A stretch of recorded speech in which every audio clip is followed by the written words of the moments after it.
ये सेक्शन 10 के बारे में मुझे अभी कैसे पता चला, थोड़े टाइम पहले हमें लोन लेना था घर पे।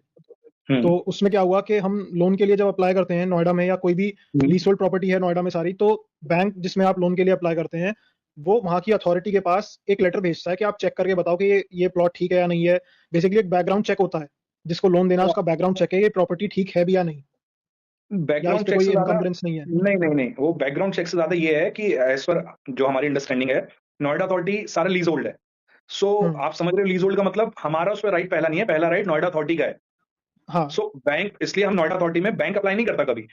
जो भी प्रॉपर्टी ओनर होगा, लीज़ी जो होगा इस टाइम पे, वो अप्लाई करेगा हाँ। मॉर्गेज परमिशन के लिए।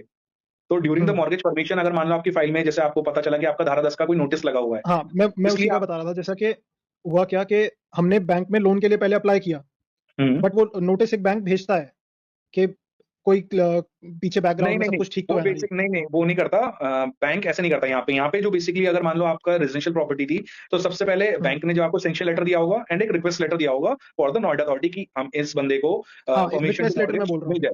हाँ, रिक्वेस्ट लेटर हाँ। आपको दिया होगा, आपने उसे अथॉरिटी में अप्लाई करा होगा। हाँ, वहां पे तो क्या हुआ कि हमें पता चला कि 2016 से हमारी प्रॉपर्टी पे एक, अब वो सेक्शन 10 था या क्या था मुझे आइडिया नहीं है, बट एक लेटर लगा हुआ है कि हमने कुछ इलीगल कंस्ट्रक्शन कराया हुआ है, जिसकी वजह हुँ, से हमारा लोन रुक गया था, हम लोन नहीं ले पाए थे तब। तो अब वो काफी बड़ी बन गई थी वो चीज, कि 2016 से नोटिस लगा हुआ है हमारे घर की फाइल पे और हम लोन नहीं ले सकते हैं। तो हमने फिर पूछा अथॉरिटी में, जो नीचे बाबू होते हैं, ये छोटे मोटे ऑफिशियल्स होते हैं, बेसिकली हर सेक्टर का एक डेजिग्नेटेड पर्सन होता है जो पूरे उस सेक्टर की एक फाइलिंग संभालता है। बिल्कुल, तो बिल्कुल। हम उनसे मिले, हमने उनसे पूछा कि हमारे यहाँ तो कोई भी वो नहीं है, तो उन्होंने हमारी फाइल खोल के दिखाई। फाइल में 2016 की पिक्चर्स लगी हुई थी। हमारा जो हुँ, घर है वो कॉर्नर प्लॉट है, और ओके, 2016 में कंस्ट्रक्शन चल रही थी हमारे घर में, तो जो साइड में जो ड्रेनेज है उसी के ऊपर हमारे जो जिसने बनाया था ठेकेदार ने, तब कोई वॉशरूम फंक्शनल नहीं थे क्योंकि अंडर कंस्ट्रक्शन था घर। तो उन्होंने लेबर के लिए उसी ड्रेनेज के ऊपर एक वॉशरूम बनाया हुआ था।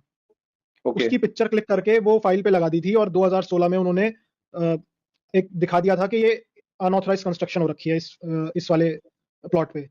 और 2016 से कोई भी अब तक चेक करने आया नहीं कभी भी, तो वो नोटिस नहीं, हमारी नहीं फाइल पे हमेशा लगा रहा।